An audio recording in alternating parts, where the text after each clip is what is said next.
भारत को हमेशा से ऋषि मुनियों की भूमि कहा जाता रहा है, जो सामान्य जन को अंधकार से प्रकाश के मार्ग में ले आए, अधर्म का रास्ता छोड़ धर्म का रास्ता दिखाए और उन्हें ज्ञान के अलौकिक तेज से भर दे। उसे ही संत कहा जाता है। ऐसे ही एक संत का आविष्कार हमारे भारत में हुआ, जिनका अनुसरण सारा विश्व करता है।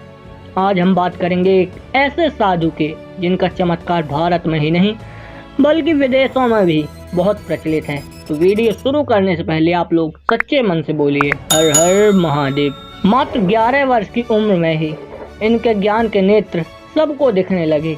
11 वर्ष की आयु में घर त्याग कर वह तपस्या के लिए निकल पड़े। उनकी चमत्कारिक शक्तियां देखकर लोग उन्हें हनुमान जी का अवतार मानते थे। उनके अंदर इतनी शक्ति थी कि वो पलक झपकते अंतर ध्यान हो जाते। कुछ पल में यहाँ तो कुछ पल में हजारों किलोमीटर दूर दिखाई देते थे। एक बार की बात है, कहीं जाने के लिए ये संत ट्रेन में चढ़े और सीधे फर्स्ट क्लास डिब्बे में जाकर बैठ गए। ट्रेन चली और फिर टिकट चेक करने का सिलसिला शुरू हुआ। टीटी इनके पास आया और टिकट पूछा तो इन्होंने मना कर दिया और कहा, मैं तो साधु हूँ और साधु का टिकट फ्री रहता है। ट्रेन में आज से नहीं बल्कि जब से रेल सुविधा शुरू हुई है तब से यह परंपरा भारत में रही है। फिर टीटी ने बोला, यदि टिकट नहीं है तो उतर जाओ, आप ट्रेन में बिना टिकट यात्रा नहीं कर सकते। आप ट्रेन के फर्स्ट क्लास बोगी में बिना टिकट कैसे चढ़ गए? और इतना कहकर उन्हें उतार दिया गया। फिर कहा कि दोबारा कभी ट्रेन में मत चढ़ना, नहीं तो अंजाम बहुत बुरा होगा। बाबा जी ट्रेन से उतर गए और जमीन में बैठ गए। लेकिन अगले पल कुछ ऐसा हुआ जिसकी कल्पना किसी ने भी नहीं की थी। ट्रेन आगे बढ़ने के लिए तैयार हुई और हरी झंडी भी दिखा दी गई, पर ट्रेन 1 इंच भी आगे नहीं बढ़ी।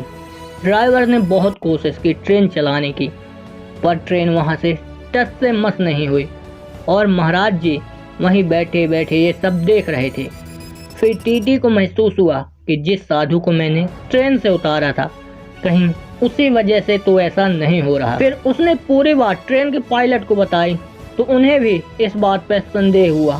सब मिलकर बाबा को खोजते हुए वहां पहुंच गए जहां वो बैठे थे। उन सब ने अपनी गलती स्वीकार की और हाथ जोड़कर उनसे विनती की। ट्रेन में बैठने के लिए आग्रह करने लगे, कहने लगे, आप ट्रेन में बैठ जाइए ताकि ट्रेन गंतव्य तक पहुंच सके। यह सब सुनने के बाद बाबा बोले, ठीक है, पर मेरी 2 शर्तें हैं। अगर स्वीकार हूँ तभी मैं ट्रेन में चढ़ूंगा। पहली शर्त, सभी साधु संत के साथ आप सब अच्छा व्यवहार करेंगे, और दूसरी शर्त, जहाँ उन्हें उतारा गया था वहाँ एक स्टेशन का निर्माण हो। दोनों शर्त रेलवे स्टाफ द्वारा मान ली गई। वो ट्रेन में चढ़े और तभी आगे बढ़ पाए।